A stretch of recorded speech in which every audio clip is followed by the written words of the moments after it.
Hello, good evening, everyone. Welcome to the Business of Property. I'm your host, Cheryl Leong from Property Development Australia.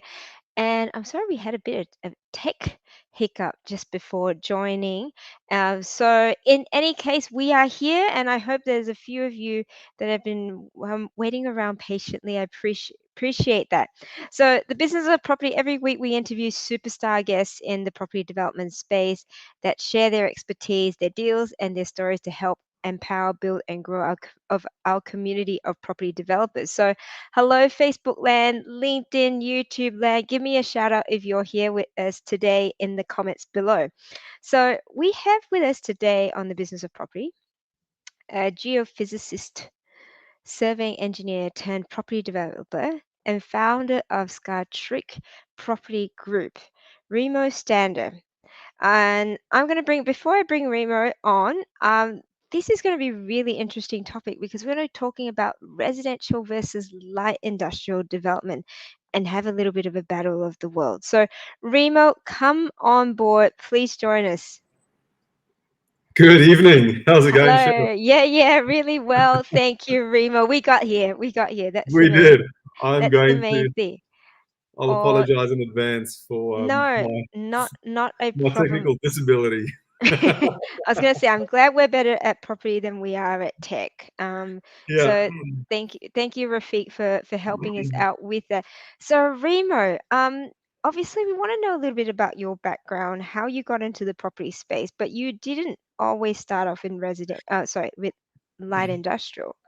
You've been No, in that residential space. So yeah. tell us a little bit about that journey and how you've ended up going light industrial is the place to be. Yeah, Cheryl, look, it's pretty funny. I used to work for a large property development company on the Sunshine Coast. I started with them in 2016 as their sales manager, and within 6 months, I was made general manager of the company. And I was overseeing everything from acquisition to raising funds and capital to the approval process, and then the delivery, and then also the divestment part of the company. So it was a substantial amount of information to take on in such a short period of time. But Mm, obviously, it's always I don't know. I kind of feel like I learn quick, and if I don't, I tend to throw myself into a position where my back's up against the wall and I've got nowhere to go. So the only option is to make a success of what I'm doing. So, mm, um, which was okay. I think at the time my family life and my social life took a bit of a beating, and that was good. I mean, look, at the end of the day, you got to sacrifice some things in order to move ahead. But whilst cutting my teeth and learning the property development industry, majority of what I was doing was residential. Now, I'm not here tonight to tell people that residential is no good. Just for personal preference, I prefer light industrial, and there's a mm. number of reasons why. So I've done over 27 projects in residential. I'm now up to project number 6 in light industrial. And I've got, and look, I'm not saying I'll never go back to residential. I will continue to do residential. However, residential typically for us, because we work with joint venture partners, it takes a specific type of joint venture partner or investor to invest in residential versus light industrial. And obviously tonight we'll go through those pros and cons of why I prefer light industrial over residential. But Mhm. I think typically, when we grow up and when we start our property development journey, we typically veer towards what we've known or what we grew Yes. up with our entire Yeah. life. So I grew up with residential as well. Mm. I think most of our listeners would agree that they've grown up with residential too. So when you go out, you start doing your own property developments, we tend to start looking at residential. And residential is great if you're starting out and you've got, you know, if you don't have all the money in the world and you only have a small amount of capital, residential is great because you can go and do a battle axe block or a 1 into 2 subdivision or 1 into 4 subdivision. People can typically do those on their own. Once you move into light industrial, you're typically doing projects that are much larger. Mm. So Mm. anyway, I don't want to ramble on. I know you've got a substantial We've amount of got lots of questions. questions. I've got lots of questions. I find this whole topic very interesting because, like you said, I've been exposed to industrial, some level of commercial, And interestingly enough, I mean, my dad was in the light industrial space in terms of building and constructions for all his life, you know. And so let's start back at light industrial 101. What is considered light industrial Oh, look, property? light industrial could be anything from a storage facility where people go and buy little shoebox-sized storage units. Mm, They'll range between 30 to 60 square meters. It could also be considered a 50 square meter unit of light industrial where people might work from. I'm finding a lot at the moment, a lot of people from Sydney are sort of looking for small light industrial boxes to put their belongings in. mm, Um, a lot of people are using them to purchase to store sports cars in. mm, And they can range up to, you know, I would consider anything under 1,000 square meters light industrial. Anything mm. over 1,000 square meters would be heavy industrial. Yeah. So it all Okay. depends. I will say this: light industrial is not commercial. Mm. That Commercial was is the next typically question. Yeah. somewhere with a nice glass front door where people can see what's going on inside your business, right? Mm, Light industrial is more for people wanting to store, people running air conditioning or pool companies or electrical companies from that facility. Um, there's even unique light industrial like our project that we've got in Wyong, where it's zoned where you can actually have living quarters upstairs and work from mm, downstairs. So that's a mm. very unique light industrial concept as well. It's becoming more and more popular, and I completely support it. I think it's a great concept. But yeah, that's typically light industrial for me. Okay, so you're talking sort of like warehousing, storage, some light manufacturing potentially, Correct. but say for example, like your the like your panel beaters, your mechanics and all of that, would that be considered light industrial Correct. Yes. areas? Yeah. Yeah, Yeah. okay. And obviously storage being quite popular at the moment, like you said, a lot of people moving into smaller spaces need Yeah. stuff to be able to store things, hide their special cars from, you know, their wives or husbands, whatever that might be. That's right. You know, special cars. And so, all right, then because I'm thinking with light industrial, how do people educate themselves as to where to purchase light industrial? Because where, you know, often people are thinking, all right, the data, I want to follow the data where people are migrating to. Where do you find that sort of data as to where is a good place to purchase and develop light industrial? Yeah, look, the normal data that we get from the likes of realestate.com, Domain, and obviously their affiliate companies, the two paid prescription Mm, websites. I also get a lot of my information from other developers. I've got a lot of friends who are buyers agents. So I don't rely on buyers agents and other developers as much. Obviously, I like facts and figures. I know that most of the information that I'm going to get from buyers agents, real estate agents, and other friends and developers in the industry is all opinion based. I like facts and mm, figures. So I go to where the actual data has been recorded, and that's where I start. Once I've got that information, that's when I go and I call on my peers, the people that I rely on. Obviously, Scott Northcott, my business partner, is obviously well versed, well educated, and follows the market extremely close. So obviously, a lot of what we do is based on the property clock. So we look at where that particular suburb sits on the property clock. mm, And then obviously my last port of call is to go and speak to an agent, a buyer's agent. And then also there's a few people that I know in the industry that have I guess, a list of investors, and I will get their input. So a lot of investors follow the property market as well. So I'll call on a lot of these people to find out what's hot, which areas are great. When I mm, look at a specific area, one of the key things that I speak to one of the key things that I speak to the real estate agents about is what is in high demand in that area, what's for sale, what has sold in the last 12 months, and what is currently on the books to come on in the next 12 months. So if there's obviously land for sale, I'll look at the zoning of that land, I'll look at what it's being sold for. If it's a good price, I'll typically put an offer in on it. Mm, Um, mm, if it's not well priced, I'll speak to the agents and find out what sort of inquiries are on there at the moment, what they think is going to go in there, and so forth. So there's not just we don't just look in one specific area. You're not going to get all of the information just in one specific area. So I think for anybody wanting to start out in any part of development, it's important that you start building some good relationships with people that have access to that information, mhm. and also build relationships with agents, because the information that they're going to give you is vital. It's vitally important, but you don't want them to provide you information based on an agenda that they have. You want to go into it with them being non-biased in a Yeah, particular area. yeah. And what would you say are the key data points that you typically would look out for? Oh, good question. So some of the important things that I look at is migration. So Mhm, people moving from one particular area into a new area.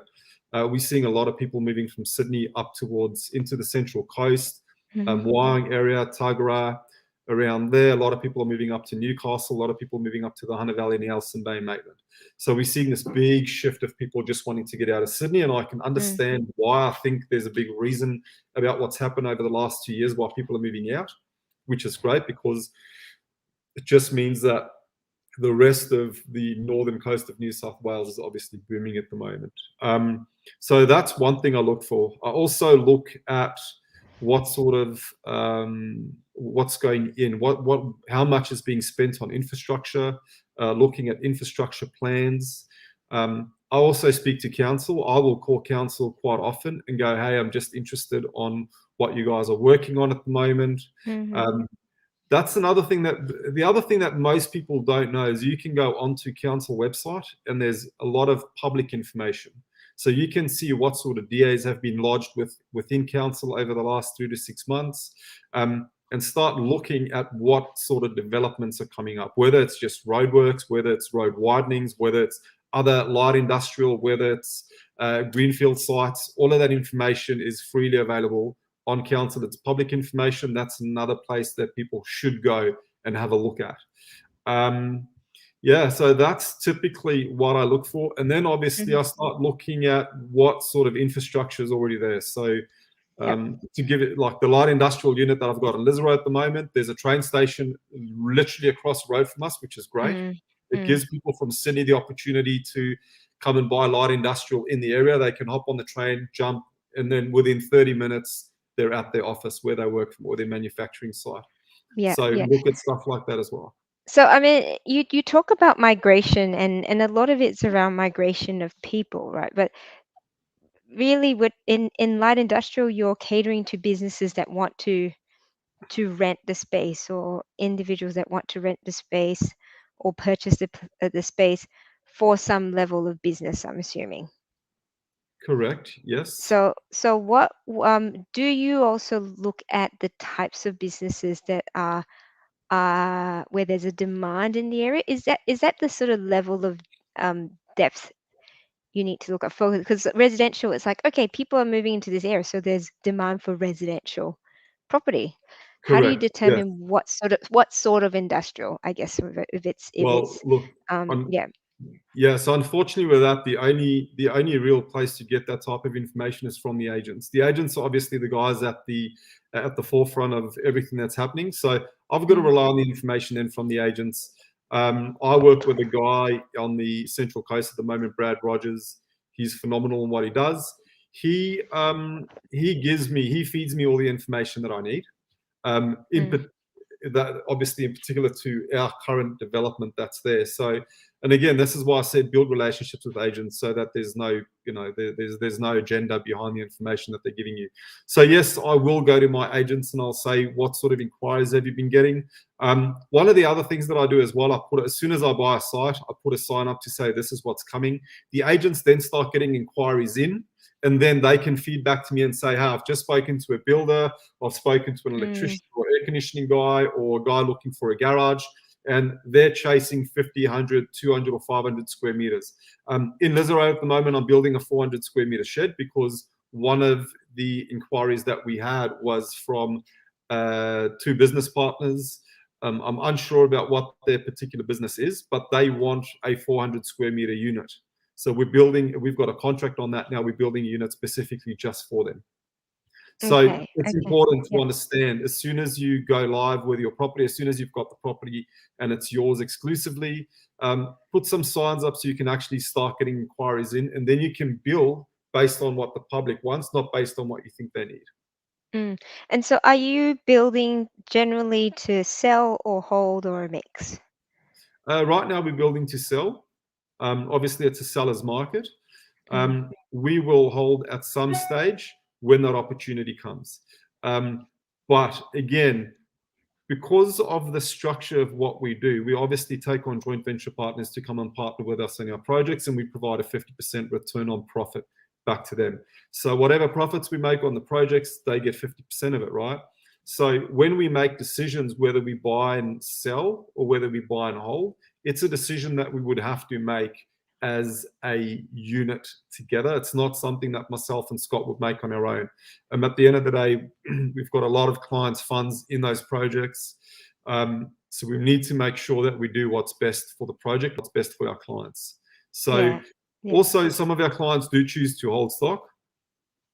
If they do choose to hold stock, they've got the option to purchase stock on completion of the development.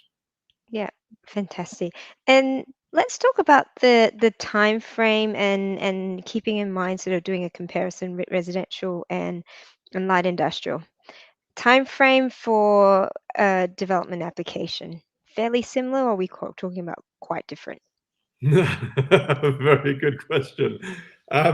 Look, it depends on the actual council. Um, I have not seen a DA for residential under 12 months. I've not seen a DA for light industrial over 10 months, right? Mm. So, yes, there's a 2 month gap there. Worst case scenario, 10 months for light industrial. Best case scenario for residential is 12 months. So I've been involved in residential projects in the past where it's taken 2.5, 3 years to get a DA completed. Hmm. Um, with light industrial, they're fairly easy to complete, depending on the complexity of your site as well. Sometimes you can just go CDC, so you don't even Okay. have to go through DA. So if you go Yeah. CDC, you've Happy got, once days. your CDC is lodged, it takes 10 days for it to be approved. If it's not approved within 10 days, then it's considered an automatic approval. So then you can just start building because they have to Okay. approve it. They've got 10 days to respond. Yeah. Yeah, yeah. And so that's the approval part. Then the next part I'm assuming is probably the main difference. It's the construction time frame. Yes, correct. So with a light industrial, it takes us about 4 months, so 16 weeks to get a light industrial from the day that we start turning dirt till the day that it's certified completed, right? Um, and I'm talking, and I'll show you guys an example of this shortly. Mm. Light industrial units that we're about to start in Lisarow, that's about 12,500 square meters. So we're sitting at about 6,000 square meters of floor space that we're building on. With a residential, I invested in residential in 2017, April. I got paid out in April 2020, and I got my profits paid out in 2021. So about 6 or 8 weeks ago, I got my profits paid out. Yeah. So, and that's a once-off. That's just my individual case. Mm. However, because I speak to, and CO, my sidekick, he's an awesome guy. He speaks to a lot of our clients as well. A lot of people that we speak to have been involved in property development for such a long time, but they typically find that when they transact on residential projects, nothing runs under 2.5, 3 years. Everything, I mean, some of the projects that I've been involved in, not done myself, but projects that I've invested in with other developers, they have taken up to 4.5, 5 years for those projects to be completed. And it's not always necessarily the developer's fault. There are time delays, there's council Mm. delays. Mm. Every time council they find something in a DA that they don't like, they send out an RFI. So as soon as that request for more information comes out, they've got 6 weeks to respond, and they've got 6 RFIs they can send out to you. So once they've sent out 6 RFIs over 6 weeks, that's a substantial time delay just for you to get your DA ready to then submit to council, right? We typically don't see that much in light industrial. And yeah, it's just time versus time. A light industrial project could take you anywhere between 12 to 18 months from start to completion. A residential project could take you anywhere from about 18 months to 5-6 years. And I know what my clients want. I know our joint venture partners are just not interested in residential unless it's just a straight, plain forward, flat land subdivision. Yep. Yeah. They work really well, but they're not as profitable. And am I right to say you probably have less complaints for neighbours about industrial development? Well, we typically don't have any complaints from neighbours. However, in saying that, we typically don't do light industrial developments right across the road from residential. My Lisero project is literally opposite residential housing.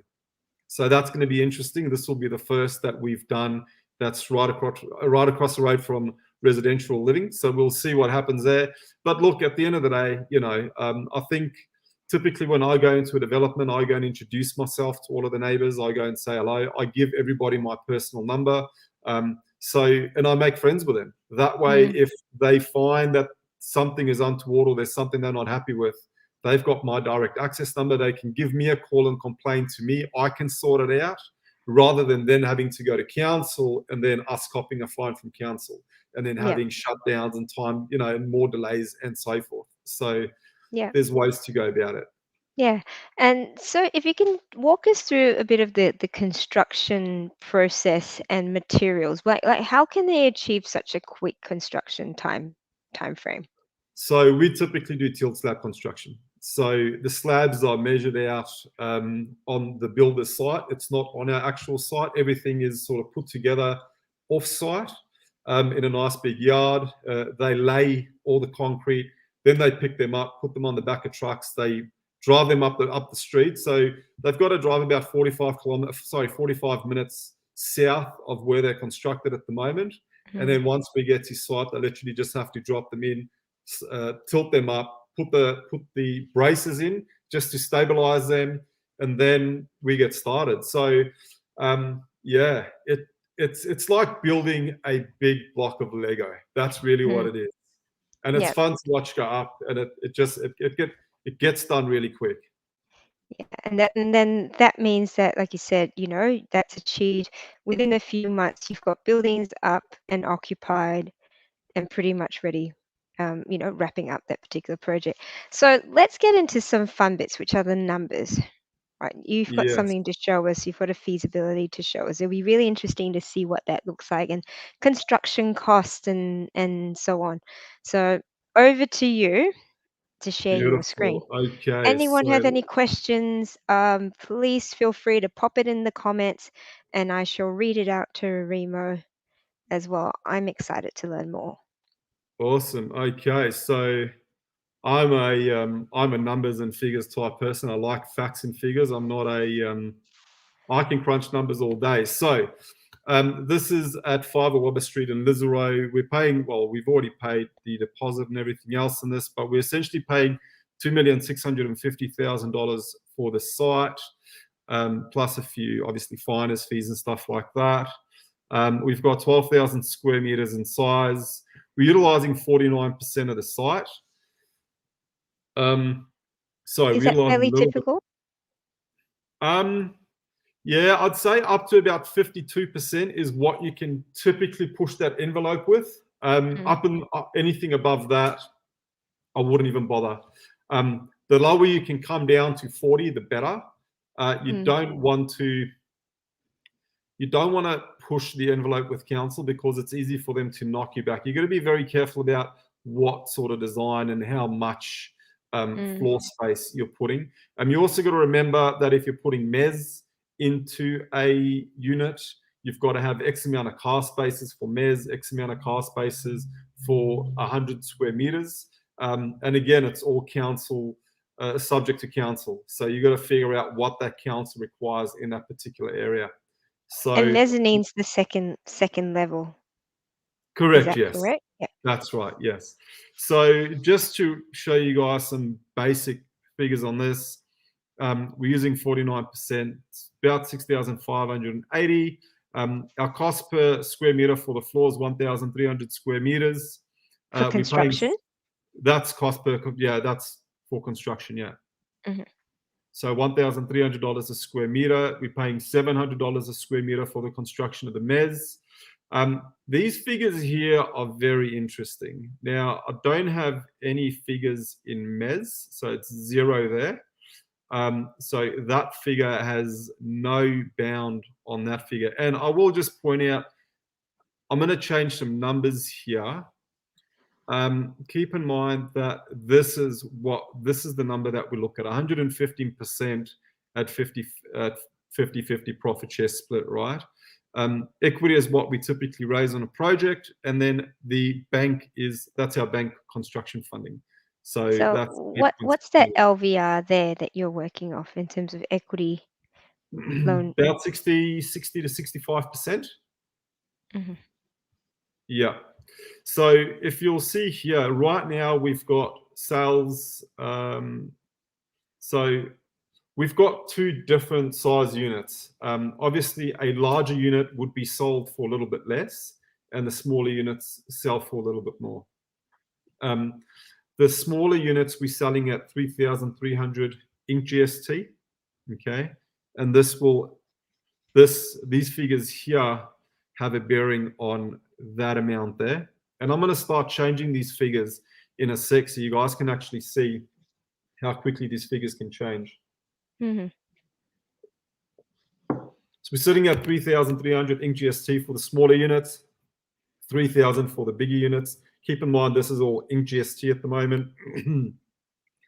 We've also got a $350,000 contingency, which is currently registered to the project as a debt. Now, contingency is about 5%. We raise those funds. The funds sit in the account, and they are purely there to overcome any financial challenges that we have on site. So let's say hypothetically we got onto site and we run into a bit of hard rock.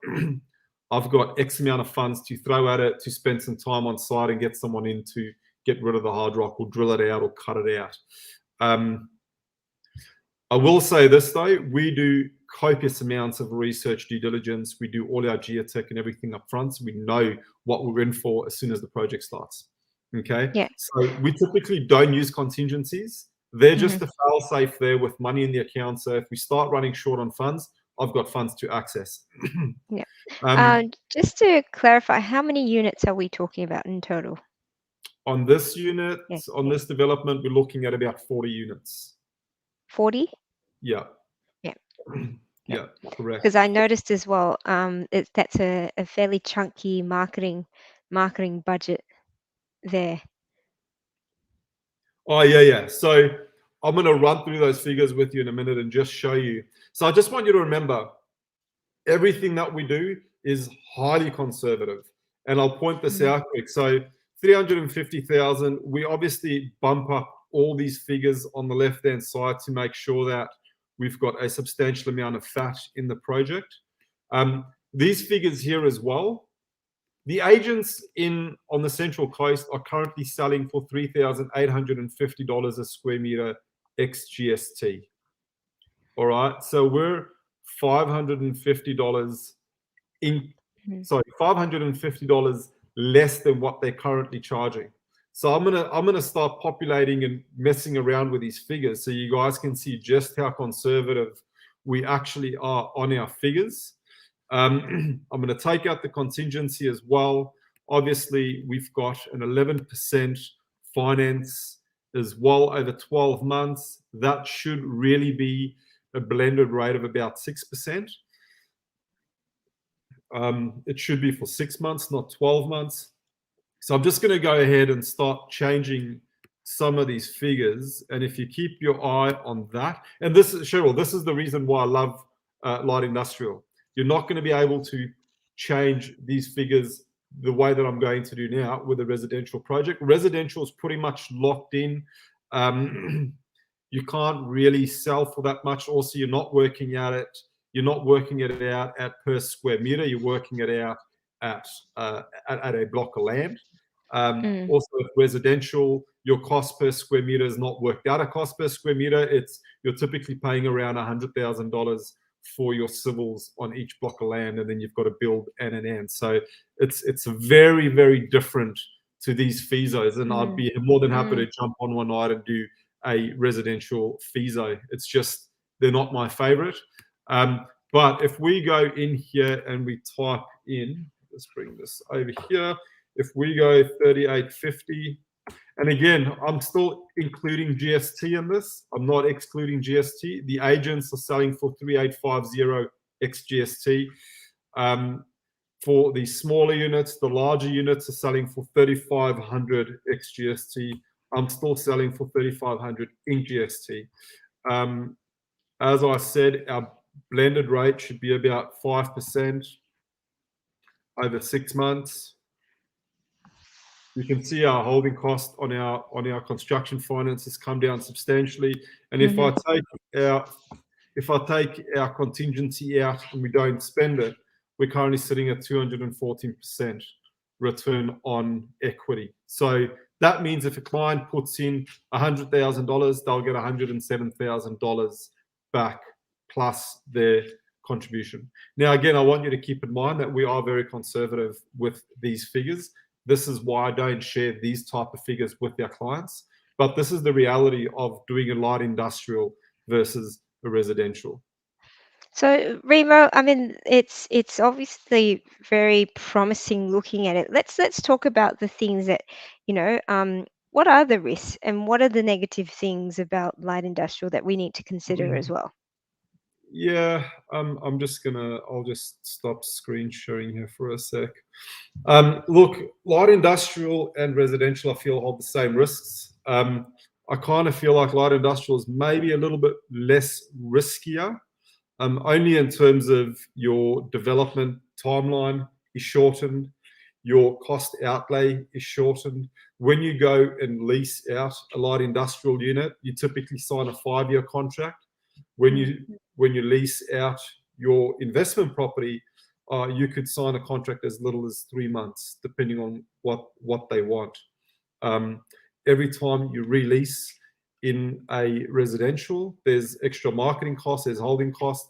Also, when something breaks in a residential, you're liable for it. You've got to claim insurance. You've got to go and fix stuff. With light industrial, something breaks, the person leasing is responsible to get it fixed.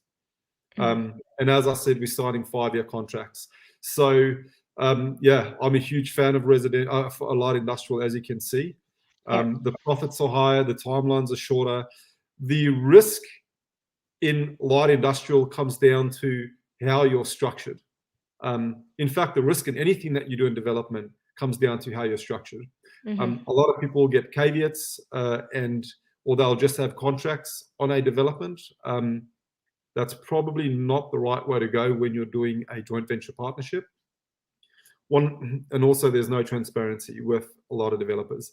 In fact, I think we're probably one of the only developers in Australia that actually provide full transparency on finances to our clients. So when a client comes and transacts with us, they get access to the Xero folder. So they can see live how much funds are in the account, what it's being spent on. They get access to the invoices. We don't cross-collateralize like I shouldn't say a lot of developers do that, but I know some of them do. And cross-collateralization they can achieve, even though it's not legal to do it.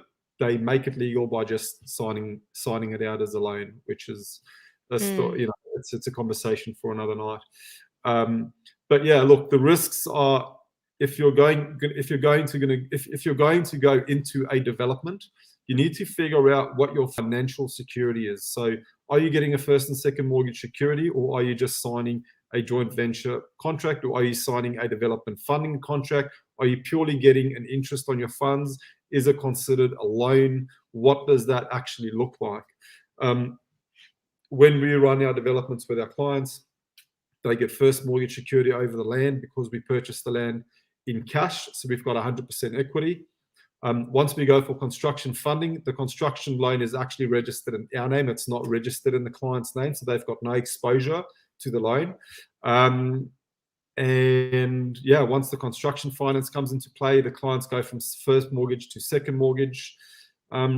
And once we set up the SPV, special purpose vehicles, the clients are structured into a unit trust. So each client will have X amount of shares proportional to the amount that they are transacting with on the project. So if you're putting in 100,000, you'll have 100,000 units. And that's typically how it works. On top of that, we then secure that with a joint venture agreement outlining that once the project is completed, clients will earn 50% of the profits. And then we also have a development funding agreement to back that up as well. Okay, so you're basically funding the purchase of the land out of cash, and then any of that, and then borrowing the rest of so that goes in as equity, and that's why you get the blended rate as well. Correct. Yes. Yeah, excellent, excellent. Oh, good. Well, that's plenty. Remo, if and I'm sitting here going, oh, what are the other things I haven't asked? And I'm sure they are. So if anyone has questions and comments, please, if you've done industrial, I'd love for you to share your story and what you found, whether you agree with Remo or don't agree with Remo. I mean, it's all sort of the whole point of this community is to be able to explore different types of development, what's working, what people are doing. So Remo, you've got a few projects on at the moment. Hey Mox, how are you? Hola, he says. And people want to find out a little bit more. How can they get in contact with you? Yeah, look, they can reach us at propertyadvice.com.au. They can look us up on Facebook, Property Realm Australia, or if they want, give me a call, 0427 682 623. I did have a link before with I've asked CEO if you're watching. I haven't received that link. But Oops. yeah, look, I can certainly post that into the comments box once this is posted on Facebook for everybody to see. So if they want to, if people want to get in touch, there's more than one way to get in touch. Obviously, we do quite a bit of Facebook advertising as well. So if you see anything come up on your Facebook page from Real Property Advice, submit your details. We're more than happy to have a chat with you. I will say this, Cheryl, that what we do is not for everybody. It's also not risk-free. There's always a risk involved. I mean, it's property development at the end of the day. I don't want to sit here and say, look, come and, we're going to make you a millionaire overnight. That is definitely not the case. What we do is hard work. It takes a big team. I've got a huge team behind us. It's not just me and Scott and CEO. We've got an amazing team behind us of project managers, contractors, engineers, consultants that back up what we do and provide some great services to us. So, I mean, if anybody is interested, understand that there is risk, and it is not for someone that's just starting out in property development. It's someone And just like with anything, like you said, if it's development, just educate yourself. Educate yourself so you know how to ask the questions. That's right. Watch videos like this so you know the questions to ask when what about the demand? What are we paying per square meter? So that you can do your own due diligence. At the end of the day, there is risk, and you talk about, when you speak to developers, it's about risk management. There are no guarantees. Is this how is this development managing its risk, and how are the people that are running it managing that risk, and the transparency and the communication, like you That's right. mentioned. Yeah. Amazing. Facebook user, which I'm thinking is CEO, has popped in a Calendly there. Oh, beautiful. Wonderful. I love how it just like appears out of thin air like magic. Like magic. What sort of cash return is expected in? Oh, Mox, it's industrial development, not commercial development. We talked Yeah, about this at the beginning, didn't we? we did. Yeah, we did. However, I will answer that question though. On a light industrial or industrial development, I typically wouldn't touch a project where the clients aren't making 25% per annum as an absolute bare minimum. But on a good light industrial project, you could expect, if you're doing the project on your own, you could expect around 70, 80, 90% return on cash that you're putting into the project. If you're doing it with a developer such as ourselves, you would make 50% of the profits. You could expect anywhere from sort of 25 to about 65, 75% on average. Hmm. Awesome. Awesome. Thanks, Yeah. Remo. Fantastic. I thoroughly enjoyed that. And I'm sure anyone that's watching this, you probably get targeted by Facebook ads now, just to give you a heads up. Yeah, yeah, you will. Exactly. It's all planned. They're all listening to you. That's So it. amazing, Remo. Thank you so much for sharing your experience. Obviously, going through some numbers, which was very, very interesting. More importantly, like I said, anyone that's listening, it's about education, and it's about, again, doing your own due diligence and your research. Go into everything with your eyes wide open. So thank you for being our guest tonight. Happy Thank you. Happy I'm honored to Christmas, be here. Merry Christmas. You got your Merry Christmas tree all Christmas. up already. Is that too early to say? Is that like saying Happy Easter? I've got two little Kids, girls. So on the yes. weekend, it was like, Dad, what are we gonna do? And I'm like, you know what? Let's Let's paint put out the the Christmas tree Christmas white tree. so it looks like it's Oh, there's snow on it. So we snow, of did that. course. I loved it. And then we waited for it to dry. So it was like a full day of, running around, getting things Activities. organized, How getting it cool. all out, What painting. what are And then, you going to do this weekend, Dad? well, this weekend I'm out dirt bike riding all weekend, and apparently we're gonna have rain. So It might be a bit yeah, of a muddy ride. Oh, good. Well, you I'm take care looking of for. yourself. Ride safe. And if I don't see you before Christmas, have a wonderful Christmas. And thank you so much, everyone. If you want to get in touch with Remo, he is on Facebook. Reach out to him. And thanks for your patience at the start. We'll see you in the next episode of the Business of Property. Take care.